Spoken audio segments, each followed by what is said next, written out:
नमस्कार, मैं हूं अंकुर और आप देख रहे हैं सत्यहिंदी.com। आइए एक नजर डाल लेते हैं अब तक की सुर्खियों पर। यूक्रेन और रूस के बीच बातचीत आज रूस के सहयोगी बेलारूस की सीमा पर शुरू हो चुकी है। रॉयटर्स ने एक वरिष्ठ यूक्रेनी अधिकारी के हवाले से खबर दी। यूक्रेन के राष्ट्रपति कार्यालय ने कहा कि वो चाहता है कि तुरंत संघर्ष विराम लागू हो और रूसी सेना को बाहर निकाला जाए। वहीं रूस की ओर से कहा गया है कि रूस ऐसा समझौता चाहता है जो दोनों पक्षों के हित में हो। यूक्रेन ने फैसला किया है कि वो जेल से उन कैदियों को रिहा करेगा जिनके पास युद्ध का अनुभव है और जो देश की रक्षा में मदद कर सकते हैं। यूक्रेन ने कहा कि हमने एक ऐसा फैसला लिया है जो एक नैतिक दृष्टि से बिल्कुल भी आसान नहीं है, लेकिन हमारे रक्षा की दृष्टि से बहुत मददगार होगा। रूस की ओर से लगातार दावे किए जा रहे हैं। रिपोर्ट्स आई कि रूस की सेना ने यूक्रेन के 2 छोटे शहरों और परमाणु ऊर्जा संयंत्र के आसपास के इलाकों को कब्जा लिया। वहीं यूक्रेन ने यूरोप के सबसे बड़े परमाणु स्टेशन पर रूस के कब्जे के दावे को खारिज किया। इससे पहले रूस ने सोमवार को कहा कि उसके सैनिकों ने स्टेशन पर कब्जा कर लिया है और इसका काम ठीक तरीके से चल रहा है। रूस की सेना यूक्रेन पर हमले कर रही है, इसमें उसके सैनिकों का बड़ी संख्या में जान माल का नुकसान हो रहा है। यूक्रेन के रक्षा मंत्रालय ने दावा किया है कि उसके देश की सेना ने अब तक 5000 रूसी सैनिकों को मारा है। यूक्रेनी अधिकारियों ने फेसबुक पोस्ट के जरिए कहा कि पिछले 4 दिनों की लड़ाई में 5300 रूसी सैनिकों को मारा गया है। इसके साथ ही रूस के 191 टैंकर, 29 लड़ाकू विमान, 29 हेलीकॉप्टर और सैनिकों को ले जाने वाली 816 हथियारबंद गाड़ियों को नष्ट किया गया है। इससे पहले रूस सैनिकों की जान जाने की बात मान चुका है, लेकिन संख्या नहीं बताई है।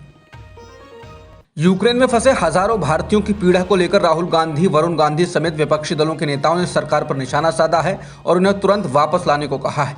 उन्होंने कुछ भारतीयों को वापस लाने पर वीडियो बनाकर अपनी पीठ थपथपाने के कथित प्रयास के लिए सरकार की खिंचाई की।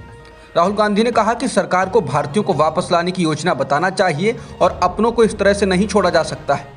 राहुल गांधी ने एक वीडियो साझा करते हुए ट्वीट किया है, इस तरह की हिंसा झेल रहे भारतीय छात्रों और इन वीडियो को देखने वाले उनके परिवार के प्रति मेरी संवेदना है।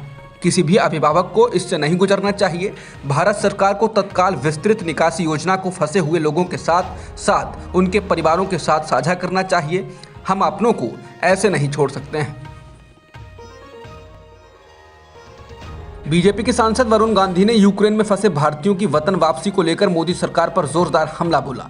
वरुण गांधी ने सोमवार को ट्वीट कर कहा कि सही समय पर सही फैसले न लिए जाने के कारण 15,000 से अधिक छात्र भारी अव्यवस्था के बीच अभी भी युद्ध भूमि में फंसे हुए हैं।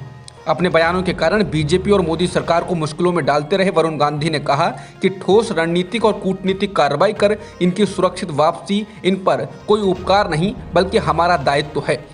पीलीभीत से सांसद वरुण गांधी ने आगे कहा कि हर आपदा में अवसर नहीं खोजना चाहिए। वरुण गांधी ने अपने ट्वीट के साथ एक वीडियो भी शेयर किया है जिसमें यूक्रेन में फंसी एक भारतीय छात्रा बता रही है कि वो भारतीय दूतावास के एक अधिकारी विक्रम कुमार को लगातार फोन कर रही है, लेकिन वो उनके फोन को काट रहे हैं। यूक्रेन में फंसे भारतीय छात्रों व अन्य नागरिकों के मामले में प्रधानमंत्री नरेंद्र मोदी ने सोमवार को हाई लेवल बैठक बुलाई। इस बैठक में फैसला लिया गया है कि 4 केंद्रीय मंत्रियों को वहां फंसे भारतीयों को लाने के लिए यूक्रेन के पड़ोसी देशों में भेजा जाएगा। इन मंत्रियों में हरदीप सिंह पुरी, ज्योतिरादित्य सिंधिया, किरण रिजिजू और जनरल वीके सिंह शामिल हैं। इस हाई लेवल बैठक में विदेश मंत्री एस जयशंकर, विदेश सचिव हर्षवर्धन श्रृंगला, राष्ट्रीय सुरक्षा सलाहकार अजित डोभाल सहित भी मौजूद रहे। बता दें कि यूक्रेन में फंसे भारतीयों की वापसी का मसला लगातार बढ़ता जा रहा है। यूक्रेन से आ रहे वीडियो से पता चलता है कि वहां पर भारतीय छात्र बेहद मुश्किल में हैं, उनके साथ मारपीट की घटनाएं हुई हैं। यूक्रेन की राजधानी कीव में वीकेंड कर्फ्यू हटने के बाद भारतीय दूतावास ने सभी भारतीय छात्रों से कहा कि वो रेलवे स्टेशन जा सकते हैं ताकि वो पश्चिमी हिस्से में पहुंच सकें। भारतीय दूतावास की ओर से ट्वीट कर कहा गया है कि यूक्रेन रेलवे ने लोगों को बाहर निकालने के लिए विशेष ट्रेनों का प्रबंध किया है। मणिपुर के विधानसभा चुनाव के लिए सोमवार को पहले चरण में 38 सीटों पर वोट डाले जा रहे हैं। 3 बजे तक इन सीटों पर 77.5% मतदान हो चुका था। मणिपुर में विधानसभा की कुल 60 सीटें हैं और अगले चरण का मतदान 5 मार्च को होगा। प्रधानमंत्री मोदी ने आज महाराजगंज और बलिया में देश को मजबूत करने के नाम पर वोट मांगे। उन्होंने कहा कि आत्मनिर्भर और शक्तिशाली होना ही भारत की ताकत है। पीएम मोदी ने आज महाराजगंज और बलिया में कहा कि देश को खेत से लेकर समुद्र तक और स्पेस तक मजबूत बनाना है, लेकिन घोर परिवारवादी लोग भारत को सशक्त नहीं बना सकते। पीएम मोदी ने कहा कि कोरोना काल में जनता ने देखा कि कैसे इन घोर परिवारवादियों ने अंधविश्वास फैलाया, इसलिए मैं आप लोगों को सावधान करना चाहता हूं। इन लोगों ने यूपी और देश को बहुत पीछे धकेल दिया था। जिन जिलों को इन घोर परिवारवादियों ने पीछे धकेला था, उन्हें आगे लाने के लिए हम लोग बहुत मेहनत कर रहे हैं। इन वंशवादी नेताओं को दलित, पिछड़े, किसान, महिलाओं और युवाओं की चिंता नहीं है। दरअसल ये चुनावी लड़ाई राष्ट्रवादियों और वंशवाद के बीच है। हिजाब को चुनौती देने वाली कर्नाटक की 6 में से 3 छात्राओं को उडुपी के कॉलेज में आज प्रैक्टिकल एग्जाम देने से रोक दिया गया। तीनों छात्राएं उडुपी के सरकारी महिला पीयू कॉलेज की हैं। इनकी प्रैक्टिकल परीक्षा आज हो रही है। सभी छात्राएं 12वीं क्लास में साइंस स्ट्रीम में पढ़ रही हैं।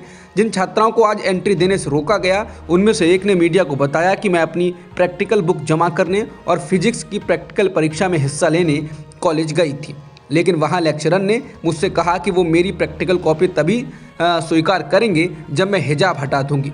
फिर लेक्चरर ने मुझे प्रिंसिपल के दफ्तर में भेज दिया, जहां प्रिंसिपल ने मुझे पुलिस में शिकायत दर्ज कराने की धमकी दी। छात्रा ने बताया, ये एग्ज़ाम 30 मार्क्स का है और लिखित परीक्षा 70 मार्क्स की होगी। अगर हम प्रैक्टिकल एग्जाम में शामिल नहीं होंगे तो इसका मतलब है कि हम लिखित परीक्षा में शामिल होने के लिए अयोग्य हो जाएंगे। अब तक की खबरों में इतना ही। बाकी खबरों के लिए बने रहिए सत्यहिंदी.com के साथ। सत्य हिंदी का ऐप डाउनलोड करें गूगल प्ले स्टोर पर।